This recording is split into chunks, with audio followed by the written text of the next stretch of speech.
15 US lawmakers grilled Mark Zuckerberg, Sundar Pichai, Jeff Bezos, and Tim Cook for over 5 hours using stunning revelations from more than 1 million documents that speak to big tech's extraordinary market power.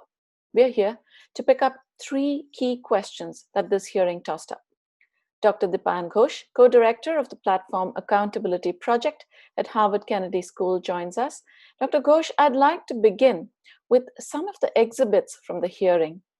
They're emblematic of the case that's being built really against big tech. One of them is here, the share of ad revenues going to Google versus non-Google properties. Could you frame this through the lens of a computer scientist who has worked inside this beast? I think when we think about the stranglehold that companies like Google and Facebook have over the media ecosystem, the way that is really done in practice is that companies like Google and Facebook have created products that have just really been used by everyone around the world through aggressive growth tactics. And there's a very powerful network effect that causes many people to start using Google Search or the Google browser, Chrome, or Facebook Messenger, or WhatsApp for that matter, where we all kind of join this service, we all start using it because everybody is using it, and as we each incrementally use it, there's a higher and higher value for a company like Facebook.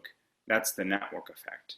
And what these two companies in particular have done is they've established these very powerful products because of this strong network effect, and have created these platforms that we all use globally. And so they have this natural monopoly position, almost, you could say.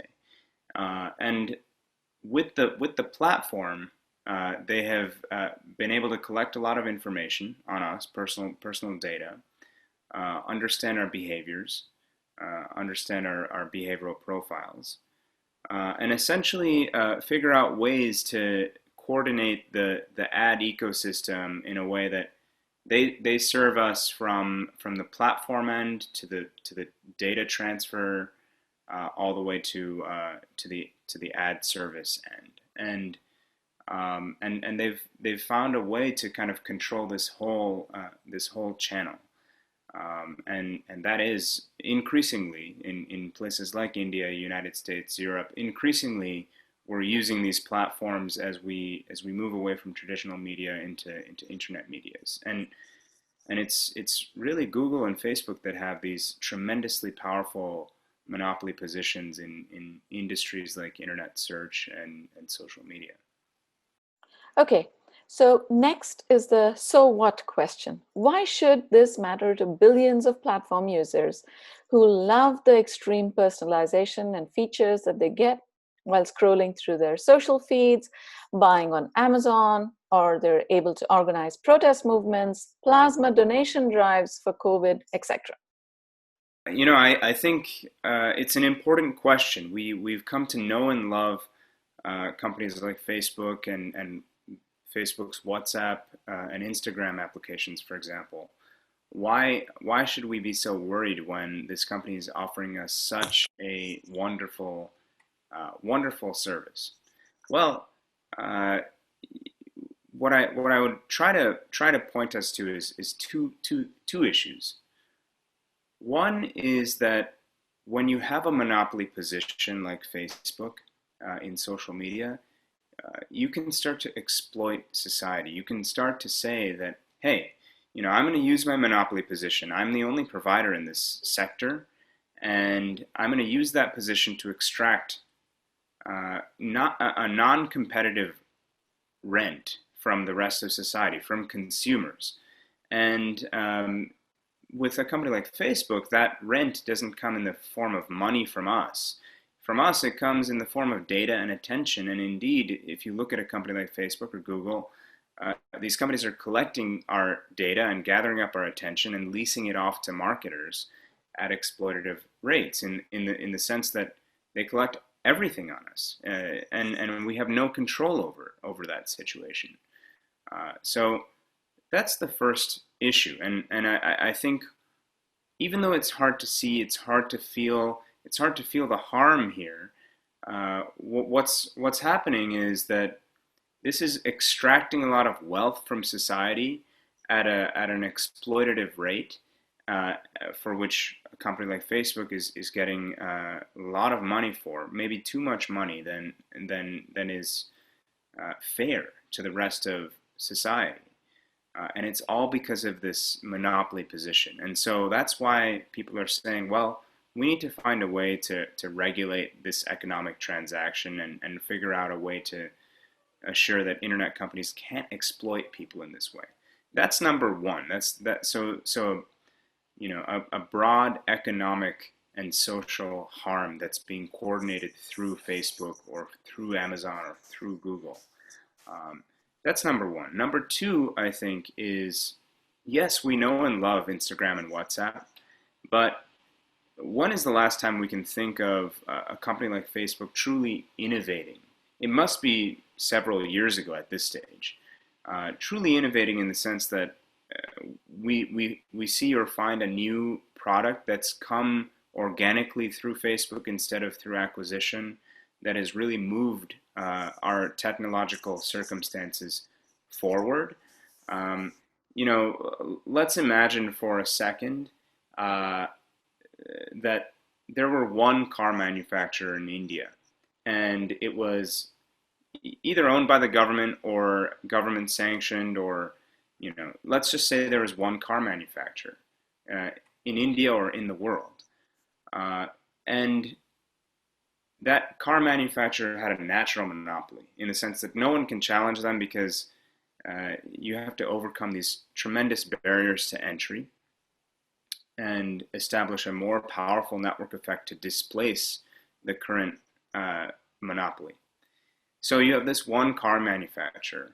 What incentive does that car manufacturer have to create a better engine, to create better fuel economy, to develop better traction on its tires? What incentive does it have?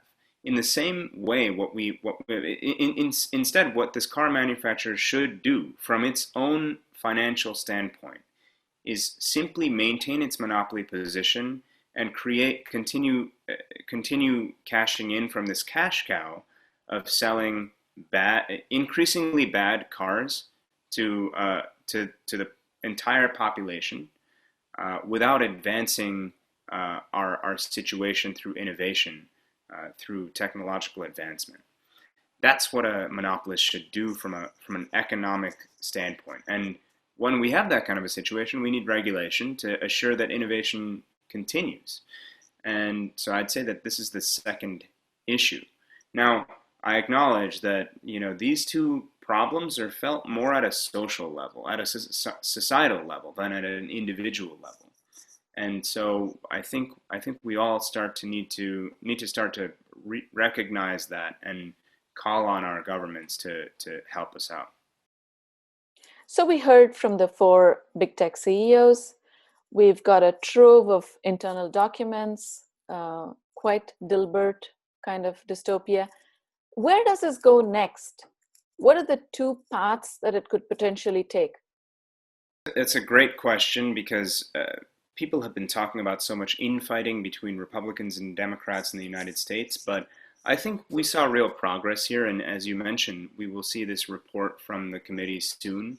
Uh, I think there are two general directions the committee could try to go. One is to build evidence toward antitrust investigations and inquiries of the four individual firms: Facebook, Amazon, Apple, and Google.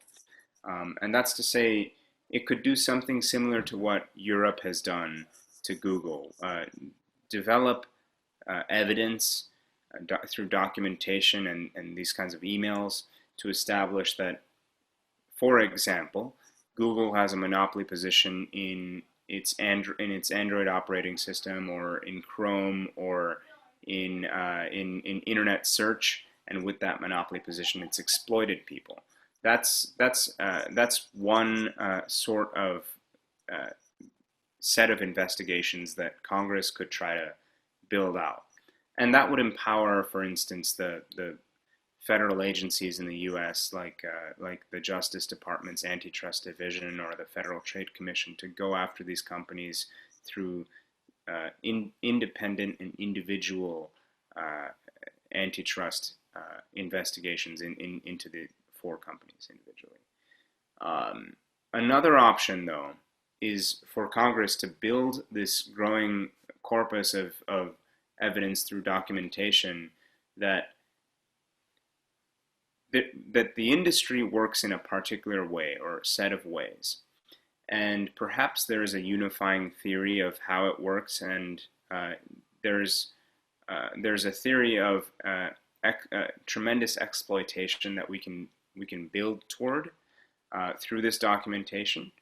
And what we need in response is a broad regulatory reform through legislative action to reform our regulatory regime over big tech. That's the second option. I think Congress is heading in that direction. And finally, I've asked you this before, but for new audiences joining in, when we're told by Google, Facebook, or any of the big tech CEOs that we have control over data, what are they not telling us? What can they see of our inferred identity that we don't know? Because we have this situation where a company like Google collects tons of information on us through our use of Google's platforms like Chrome, for example, or like Internet search, Google search, where Google is collecting our behaviors, our routines. It's collecting our engagement through its platforms. It's collecting third information from third party websites and through its cookie network. It's collecting information through its ad network continually. Potentially, of course, none of us has a complete transparency into everything that Google does in terms of data collection, but perhaps it collects other forms of data from data brokers like personal information or transactions. Google did have this partnership with MasterCard whereby presumably there was some transfer of data from MasterCard to Google. Potentially, we don't again know the full understanding of this commercial arrangement between MasterCard and Google. Location data. So anyway, so Google is collecting all this raw data, and all of it is on each of us, and so it can start to understand based on all of this personal data, what kind of person is this? You know, do you have a if you have an Apple MacBook and you live in you know in the richest part of Bombay, are you potentially a well-known person or a wealthier person? Or alternatively, are you using a particular kind of smartphone to access search in the middle of nowhere, or and that's continually what? In which case, are you from a perhaps a different socioeconomic rung? And so Google is constantly making these kinds of inferences about us. You know, what's our ethnicity? Where do we live? Where do we work? What's our propensity to buy certain things? What's our socioeconomic status? What are we interested in as people?